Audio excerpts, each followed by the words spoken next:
Well, it was great while it lasted.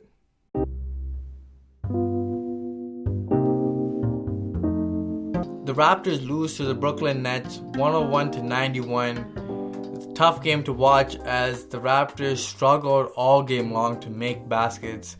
It was frustrating, but the streak had to end at some point, and I felt like maybe the Raptors could have lasted until the All-Star break, but it comes to an end at 15 games. The Brooklyn Nets finally stopped the Raptors after losing the last 3 times to the Raptors this season. Brooklyn avoids the season sweep, wins the last game. And this is another reason why the Brooklyn Nets are good at defending the Raptors is because there's familiarity. Because both teams have faced each other consistently, and since we're both rivals in the Atlantic Division, they face each other 4 times in the regular season. This is the 4th time. And the Brooklyn Nets just played the Raptors recently, and both teams went at it hard. Raptors winning that game by only 1 point. So you knew it was going to be a tough task in Brooklyn, but it was just not enough offense and a lot of letdowns from your bench tonight. 9 points from your bench compared to Brooklyn's 27 points off their bench. And the Raptors could not rebound. The Raptors did not take care of the basketball, and the Raptors did not make shots. And that's pretty much the takeaways for the game right there. Because if you can't make shots, you can't take care of the basketball, and you can't get extra possessions, there's not many games you're going to win playing that way. And another big reason why the Raptors lost this game is the free throw disparity. The Nets kept getting to the line all game long after not going to the line at all in the first quarter. I was just listening to the Brooklyn Nets commentators, and they're like, oh my God, we're not getting to the line, and the Raptors are getting to the line. Some kind of commentator's jinx or something, but the calls just went reversed all the way, and the Nets end up with like 25 free throws in the game. The Raptors had like 7 or 8 free throws with about 2 or 3 minutes left in the game, and then refs start giving us the calls and getting us some free throws down the stretch. But as you can see from the body language and the Raptors players, they were frustrated with the whistle all game long, including Nick Nurse. Kyle Lowry picked up a tech trying to draw a foul, didn't get the call, and then that was a quick technical foul, I thought, as that one referee, I think it was wearing number 24, was just getting on the Raptors and didn't give us any calls tonight. It was a tough game, but with the refs not helping you either, it's going to be a struggle tonight. But that's not the reason why the Raptors lost this game. It falls on the Raptors and their poor play tonight, and they just didn't bring it today. Serge Ibaka came back from illness. He played strong. Almost a 30-point night from him and 9 rebounds. And then Kyle Lowry had a triple-double. VanVleet got it going near the end. Pascal struggled all game long.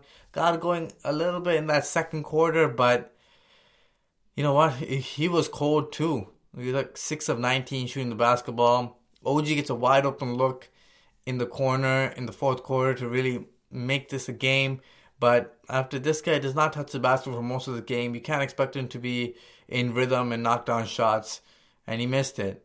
So the Raptors had opportunities to win this game, just couldn't knock down the open shots. Some key points in this game, just observing as the Raptors team is still missing Norman Powell and Marc Gasol.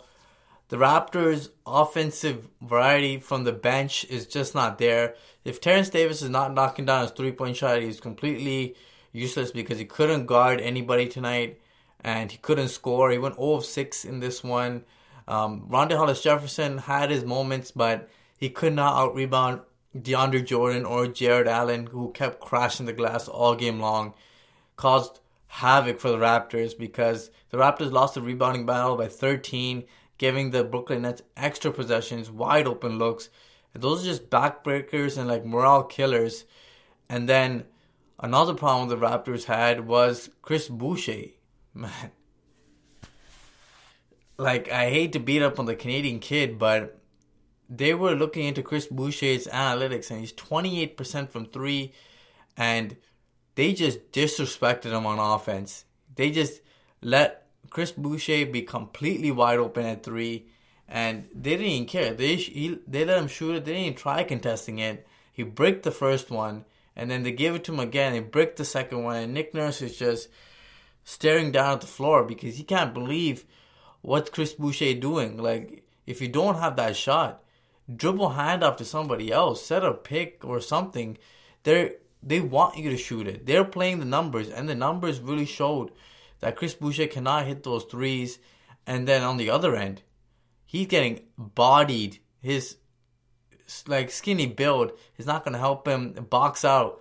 And the Raptors really needed some rebounds when Serge went to the bench, and he just couldn't come through. And it's tough to play that small ball lineup the Raptors played against the Wolves because Cat is dangerous, but he didn't really have that big of an impact in that game compared to what Jared Allen and DeAndre Jordan did, who kept crashing the glass. Those little back taps and extra possessions, they were killer. And then the pick and roll in general, and Spencer Dinwiddie and Jared Allen ran that pick and roll to death against the Raptors starting that second half, and the Raptors really had no answer. And when Jared Allen sat down, DeAndre Jordan just picked it right up where they left off. Spencer Dinwiddie, Karis LeVert, and Joe Harris rinsed the Raptors defense all game long. Raptors had no answer for all three of them. Just a poor game in general, shooting the basketball, taking care of the basketball.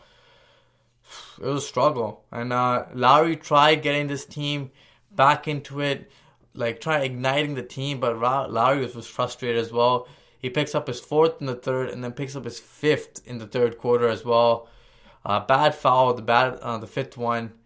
But after that, Nick Nurse had to hold off on bringing Lowry back until the 7-minute mark, but it was too big of a deficit to come back, and the Raptors couldn't get stops consecutively. Well, and that's that. The Raptors lose and go into the All-Star break on a bad note, but you know what? This is a good time to recuperate, recover, get the lineup back, have some time to rest up and mentally and physically, and get ready for that second half grind and the playoffs. A great run by the Raptors, 15-game winning streak. Salute to the boys for struggling and, persevering through all the injuries and everything that came at them. Great run, but you know what? On to the next one. Guys, make sure you guys like, share, and subscribe. Smash that like button, guys. Until next time, let's get another streak going.